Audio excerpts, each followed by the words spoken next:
नमस्कार दोस्तों, आप सभी को मेरा प्रेम भरा राधे राधे। जय राधे श्याम, जय राधा कृष्ण। दोस्तों, आज की इस वीडियो में मैं आपको एक कहानी सुनाऊंगा। इस कहानी में हम जानेंगे कि भगवान के नाम की कितनी महिमा होती है। तो दोस्तों, आइए वीडियो शुरू करते हैं। एक बार की बात है, एक संत महात्मा थे। उनका नाम था श्यामदास जी। श्यामदास जी बहुत ही बड़े नाम जापक थे। वो दिन रात भगवान राम का नाम जपते रहते थे। वो विरक्त थे। उनके मन में बहुत ज़्यादा वैराग्य था। वो एक स्थान पे कभी नहीं रहते थे। वो जगह जगह घूमते रहते थे, भगवान राम का नाम जपते रहते थे और लोगों को शिक्षा देते थे कि भगवान का नाम जपना चाहिए। एक बार वो महात्मा जी रात के समय राम जी का नाम जपते हुए अपनी मस्ती में चले जा रहे थे। जप करते करते वो एक बहुत ही गहरे जंगल में पहुंच गए।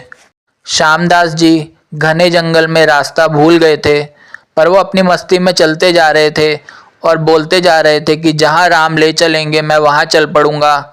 भगवान राम के नाम का जप करते हुए वो चलते जा रहे थे। उस जंगल में बहुत ज़्यादा अंधेरा था। वो बहुत ही घना जंगल था और रात के करीब करीब 2 या 3 बज रहे थे। फिर अचानक उस जंगल में दूर अंधेरे के बीच में बहुत सी दीपमालाएं प्रकाशित हुई, यानी कि उस घने जंगल में अंधेरे के बीच में उनको रोशनी दिखाई देने लगी। फिर महात्मा जी उसी दिशा की ओर चलने लगे। फिर महात्मा जी जब उस स्थान पर पहुंचे तो उन्होंने देखा कि वहां पे एक बहुत बड़ा वट वृक्ष था। उस वट वृक्ष के पास अनेक प्रकार के वाद्य यंत्र बज रहे थे, नाच गाना हो रहा था और शराब की महफिल जमी हुई थी।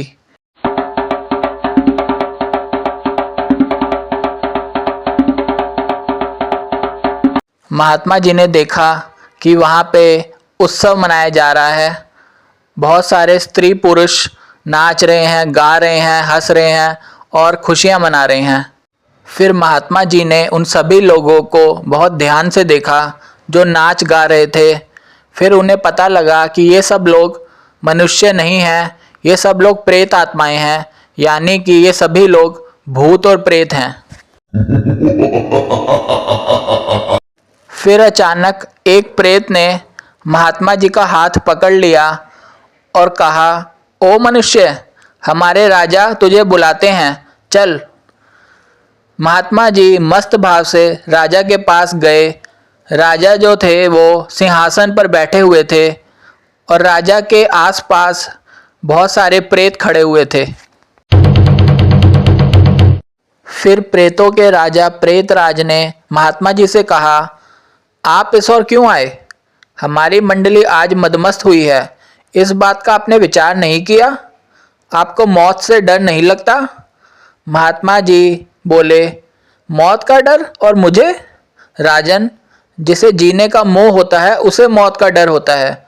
हम साधु लोग तो मौत को आनंद का विषय मानते हैं। मृत्यु तो देह परिवर्तन है जो प्रारब्ध कर्म के बिना किसी से हो नहीं सकता। फिर प्रेतराज बोले, आप जानते हो हम कौन हैं?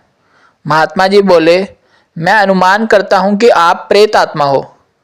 फिर प्रेतराज बोले, आप जानते हो लोक समाज हमारे नाम से भी थर थर काँपता है। महात्मा जी बोले, प्रेतराज, मुझे मनुष्यों में गिनने की गलती मत करना, हम जिंदा दिखते हुए भी जीने की इच्छा से रहित हैं।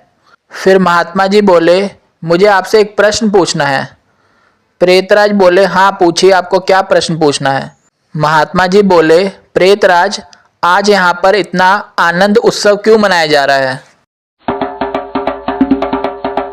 फिर प्रेतराज बोले, मेरी इकलौती कन्या है, योग्य पति ना मिलने के कारण अब तक कुंवारी बैठी हुई है, लेकिन अब योग्य जमाई मिलने की संभावना है।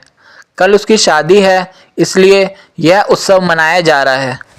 यह सब सुनकर महात्मा जी हंसते हुए बोले, आपका जमाई कहाँ है? मैं उसे देखना चाहता हूँ। फिर प्रेतराज बोले, इस जंगल के किनारे एक गांव है, उस गांव में एक बहुत ही धनी सेठ जी रहते हैं। उन धनी सेठ जी का केवल एक ही पुत्र है। उनके पुत्र ने बहुत ज़्यादा पाप किए हैं। बहुत ज़्यादा दुराचारी होने के कारण वो पिछले 1 साल से भयानक रोगों से पीड़ित है। कल शाम को उसकी मृत्यु हो जाएगी, फिर उसकी शादी मेरी कन्या से होगी। इसीलिए आज रात भर हम लोग गीत, नृत्य और मदिरापान करके आनंद उत्सव मनाएंगे।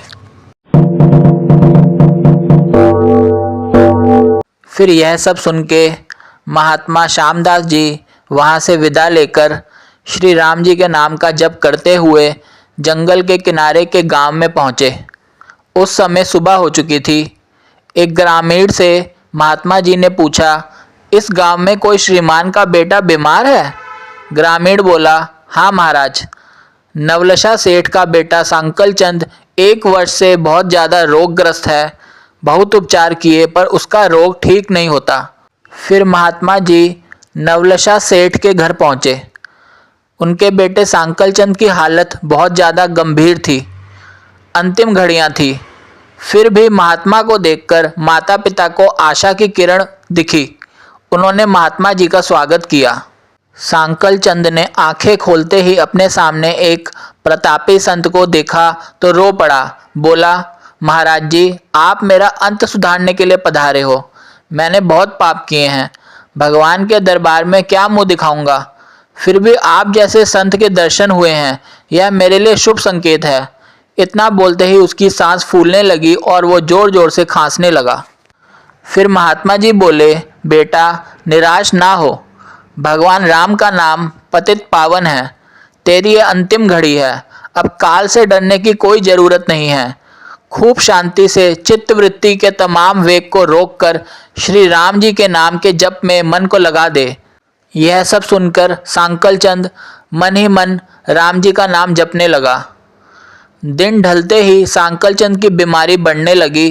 वैद्य हकीम बुलाए गए, हीरा भस्म आदि कीमती औषधियाँ दी गई, किंतु अंतिम समय आ गया यह जानकर महात्मा जी ने थोड़ा नीचे झुककर उसके कान में राम नाम लेने की याद दिलाई। राम बोलते ही उस लड़के के प्राण पखेरु उड़ गए। लोगों ने रोना शुरू कर दिया। शमशान यात्रा की तैयारियां होने लगी। मौका पाकर महात्मा जी वहां से चल दिए। नदी तट पर आकर स्नान करके नाम स्मरण करते हुए महात्मा जी वहां से रवाना हुए। शाम ढल चुकी थी। फिर महात्मा जी मध्य रात्रि के समय जंगल में उसी वट वृक्ष के पास पहुँचे जहाँ पर प्रेत समाज उपस्थित था। प्रेतराज सिंहासन पर हताश होकर बैठे थे। आज गीत, नृत्य, हास्य कुछ नहीं हो रहा था। चारों ओर दुख और मायूसी छाई हुई थी। सारे प्रेत रो रहे थे। फिर महात्मा जी ने पूछा, प्रेतराज, कल तो यहाँ पर आनंद उत्सव मनाया जा रहा था, आज शोक समुद्र लहरा रहा है, क्या कुछ बुरा हुआ है? फिर प्रेतराज बोले, हाँ भाई, इसलिए रो रहे हैं, हमारा सत्यानाश हो गया है। मेरी बेटी की आज शादी होने वाली थी, अब वह कुंवारी रह जाएगी। महात्मा बोले, प्रेतराज, तुम्हारा जमाई तो आज मर गया है, फिर तुम्हारी बेटी कुंवारी क्यों रह जाएगी? फिर प्रेतराज को बहुत गुस्सा आ गया और वो चिढ़कर बोले, ये सब आपकी वजह से हुआ है। मैं ही मूर्ख हूँ कि मैंने कल आपको सब कुछ बता दिया और आपने हमारा सत्यानाश कर दिया। फिर महात्मा जी बहुत ही नम्र भाव से बोले, मैंने आपका क्या अहित किया है, मुझे समझ में नहीं आ रहा। क्षमा करना, मुझे मेरी भूल बताओगे तो मैं दोबारा नहीं करूँगा। प्रेतराज ने जलते हृदय से कहा, यहाँ से जाकर आपने मरने वाले को नाम स्मरण का मार्ग बताया और अंत समय भी राम नाम कहलवाया। इससे उसका उद्धार हो गया और मेरी बेटी कुंवारी रह गई। महात्मा जी बोले, क्या सिर्फ एक बार नाम जप लेने से वह प्रेत योनि से छूट गया? आप सच कहते हो?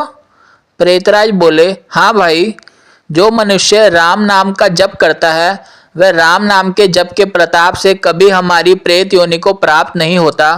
भगवान नाम जप में नर को धारिणी शक्ति है। प्रेत के द्वारा राम नाम का यह प्रताप सुनकर महात्मा जी प्रेम अश्रु बहाते हुए भाव समाधि में लीन हो गए।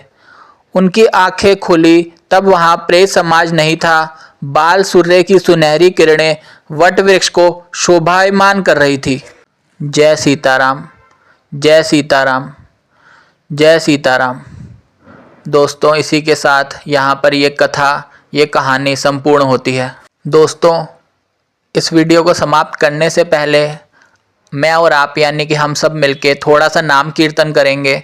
उसके बाद इस वीडियो को समाप्त करेंगे। सीताराम राम राम सीताराम राम राम सीताराम राम राम सीताराम राम राम। राधे श्याम श्याम श्याम राधे श्याम श्याम श्याम राधे श्याम श्याम श्याम राधे श्याम श्याम श्याम। सीताराम राम राम सीताराम राम राम सीताराम राम राम सीताराम राम राम।